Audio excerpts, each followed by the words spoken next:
안녕하세요. 오늘은 그 당뇨병 바로 직전 단계, 그러니까 몸이 보내는 마지막 경고 신호라고 하죠.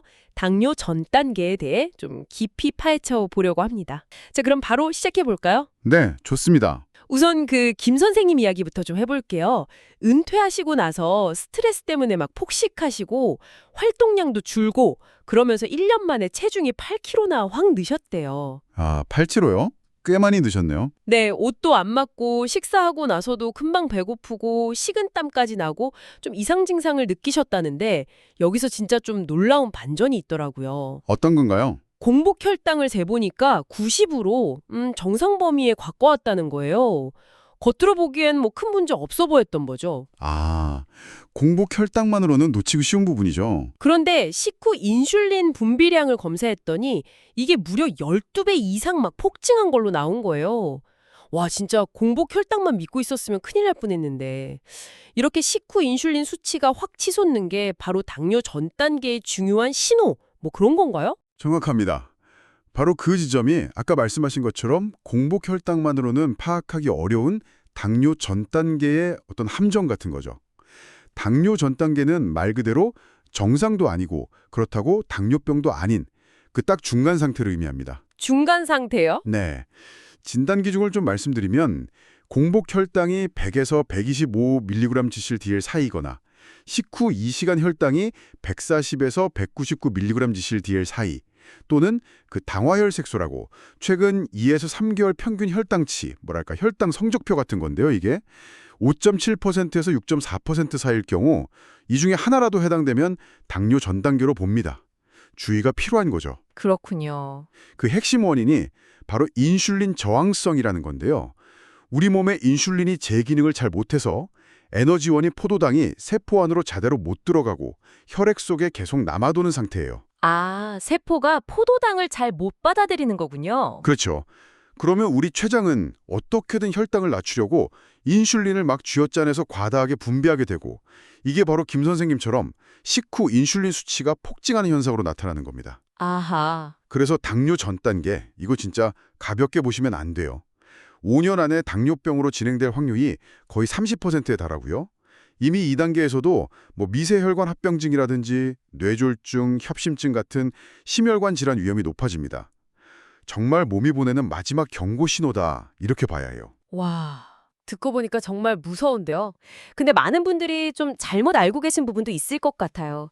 예를 들면 건강 생각해서 잡곡밥 막 챙겨 드시는데 이것도 결국 탄수화물이니까 양 조절은 꼭 해야 한다면서요. 맞아요. 흰쌀밥보다는 혈당을 좀 천천히 올릴 뿐이지 총 양 자체는 뭐 비슷하다고. 네, 정확합니다. 잡곡밥이 건강에 더 좋은 건 맞지만 탄수화물 총량 자체는 신경 써야죠. 그리고 간식으로 그냥 무심코 먹는 떡 세 조각이 밥 한 공기 분량의 탄수화물이라는 거. 이것도 좀 충격이었어요. 그렇죠. 떡이나 빵, 면 같은 정제 탄수화물은 혈당을 정말 빨리 올립니다. 또 박 선생님 사례처럼 너무 극단적으로 식단을 막 제한하다 보면 오히려 스트레스 받아서 폭식으로 이어지는 경우도 있고요. 맞아요. 그게 참 어려운 것 같아요. 네. 그래서 해결책은 어떤 극단적인 제한보다는 좀 지속 가능한 변화에 초점을 맞춰야 합니다. 첫 번째 솔루션은 식사법을 바꾸는 건데요. 핵심 원칙은 두 가지예요.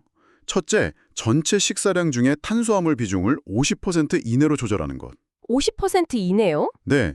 그리고 둘째는 설탕이나 흰밀가루 같은 단순당보다는 현미나 통곡물 같은 건강한 복합당 위주로 섭취하는 거죠. 복합당 위주. 그리고 김 선생님 성공 비결 중 하나가 바로 그 식사 순서를 바꾼 거였어요. 이게 아주 효과적입니다. 식사 순서요? 어떻게 바꾸셨는데요? 채소를 먼저 한 5분 이상 충분히 씹어서 드시고 그 다음에 물 한 컵 마시고 그리고 기름기 적은 단백질, 뭐 고기, 생선, 계란, 콩, 두부 이런 거요. 그걸 먹은 다음에 마지막으로 잡곡밥 같은 탄수화물을 드시는 거죠. 와, 채소 먼저 먹는 순서 하나 바꿨는데 포만감이 커져서 간식까지 끊게 된다고요. 그게 정말 그렇게 효과가 큰가요? 좀 놀라운데요? 네, 이게 생각보다 효과가 큽니다. 채소에 있는 식이섬유가 위에서 포만감을 빨리 느끼게 해주고 또 혈당이 천천히 오르게 도와주거든요. 그러니까 자연스럽게 전체 식사량도 줄고 간식 생각도 덜 나게 되는 거죠. 아, 그렇군요. 진짜 한번 해볼 만 하겠네요. 네. 그리고 박 선생님 같은 경우는 막 엄격한 당뇨식보다는 균형 잡힌 일반식을 드시면서 단백질 섭취에 좀 더 신경을 쓰셨어요. 매 끼 고기, 생선, 계란, 콩두부 이런 걸 좀 번갈아 드시는 게 좋은데요. 그래야 다양한 아미노산을 보충해서 근육 생성에도 유리합니다. 아, 단백질도 종류별로 돌아가면서 먹는 게 좋군요. 그렇죠. 다만 뭐 매실청이나 이런 것처럼 설탕 함량이 높은 양념 같은 건 좀 주의해야 하고요. 이 선생님은 전체 섭취 칼로리를 좀 줄이시고 아침 식사를 꼭 챙겨 드셔서 점심 때 과식하는 걸 막으셨어요. 그리고 신선한 채소 섭취를 늘리는 방식으로 변화를 주셨죠. 들어보니까 식단 관리가 정말 중요하긴 한데 이것만으로는 좀 부족할 수도 있겠다 싶어요. 운동은 왜 그렇게 중요한 건가요? 특히 당뇨 전 단계에서는요? 운동. 정말 아무리 강조해도 지나치지 않습니다. 우리 몸에서 포도당을 가장 많이 사용하는 곳이 어디냐면 바로 근육이거든요. 근육이요? 네. 특히 허벅지 근육이 우리 몸 전체 근육의 한 70% 정도를 차지하는데 전체 포도당의 약 70%가량을 이 허벅지 근육이 흡수해서 사용합니다. 와, 허벅지가 그렇게 중요했군요. 그렇죠. 운동은 근육이 포도당을 더 잘 사용하게 만들 뿐만 아니라 인슐린 민감성, 그러니까 인슐린이 더 효과적으로 일하도록 개선하는데 아주 결정적인 역할을 합니다. 혈당 조절 능력을 키우는 거죠. 아, 인슐린이 일을 좀 잘하게 도와주는군요. 네. 특히 혈당이 막 오르기 시작하는 식후 30분에서 90분 사이. 이 시간에 운동을 하면 혈당이 급격하게 치솟는 걸 막는 데 아주 효과적입니다. 식후 30분에서 90분 사이. 딱 밥 먹고 졸리고 좀 움직이기 싫을 텐데 그래도 효과는 확실하겠네요. 혹시 추천해 주실 만한 운동이 있을까요? 뭐 거창한 운동보다는 허벅지 근력을 키우는 스쿼트 같은 거요. 의자를 이용해서 해도 좋고요. 그런 근력 운동이랑 걷기 같은 중강도 유산소 운동을 병행하는 것이 가장 좋습니다. 스쿼트랑 걷기? 네. 근데 어떤 운동이든 제일 중요한 건 역시 꾸준함이죠. 매일 꾸준히 하는 게 중요합니다. 네, 맞아요. 꾸준함.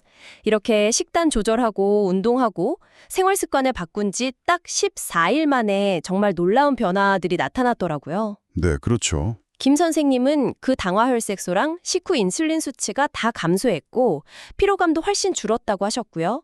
박 선생님은 혈당 변동폭, 그 혈당 스파이크라고 하죠. 그게 눈에 띄게 줄고 식탐 조절에도 성공하셨다고 해요. 와, 14일 만에요. 대단하네요. 그리고 이 선생님은 무려 8kg를 감량하시고 인슐린 저함성 수치도 크게 개선되셨다고 합니다. 정말 이 사례들이 당신에게 주는 메시지는 아주 분명합니다. 당뇨 전 단계는 뭐 되돌릴 수 없는 그런 상태가 아니라는 거죠.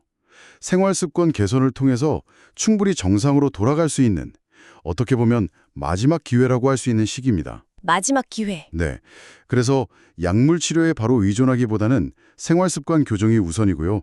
단기간에 막 효과 보려고 극단적인 방법을 쓰는 것보다는 당신이 꾸준히 실천할 수 있는 그런 건강한 변화를 만들어가는 게 훨씬 중요합니다. 네. 오늘 저희가 깊이 파헤쳐본 내용의 핵심은 이거 같아요. 당뇨 전 단계는 충분히 관리 가능하고 또 식사 순서를 바꾸거나 탄수화물 종류와 양을 좀 조절하고 식후에 꾸준히 운동하는 것. 특히 하체 근육을 활용하는 운동이요. 이런 작은 습관의 변화가 당신의 혈당 관리에 정말 큰 차이를 만들 수 있다는 것. 맞습니다.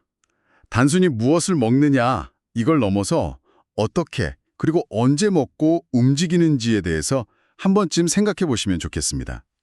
오늘 당장 식사 순서를 한번 바꿔보거나 식후에 잠깐 걷는 것만으로도 당신 몸에 어떤 긍정적인 변화가 시작될 수 있을까요?